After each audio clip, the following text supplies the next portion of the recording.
and therefore choosing right instead of might, choosing to be on the side of justice instead of on the side of modern capitalism with its intermingling with socialism and communism, I stand before you tonight to warn you, careless of what the future holds to me, that this relief that has failed to relieve, by pounding up its taxation, by doubling its assessment upon the payrolls of the nation, by finding its way into the grocery shops where you purchase your food, this relief that lives upon a suckers taking from the people every penny they own is due to crumble and fall before 1 year from this April.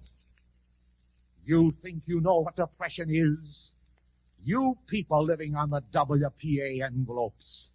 WPA envelopes filled partly from the money confiscated from industry and commerce and from the envelopes of those who are working.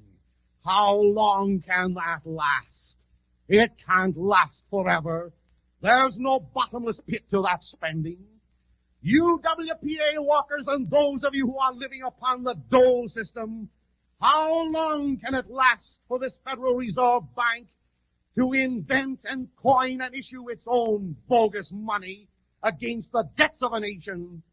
And then when the bond market drops as it's dropping now, print more fresh $5 bills to buy in its own bonds. Oh, there's a law of compensation, and there's an accounting to be held, an accounting that shall make the Depression of 1929 seem as a prosperity when it breaks upon you. What sins we have committed. When the Bill of Rights was established in England, it insisted that the spending power be held in the hands of the people. It insisted that the spending power of a nation be held in the hands of its parliament or its Congress. View the New Deal in 1933 and 34. Did it revere the Bill of Rights for which men had bled and died? Oh no. It took the Bill of Rights as it's taking our Constitution today and tore it into shreds and handed over the spending power from the purse of the people, from the purse of Congress, to the President of the United States, one step backward, one step towards dictatorship. That may seem peculiar to you, but in doing that, Congress relinquished its own liberty and relinquished its own freedom of speech.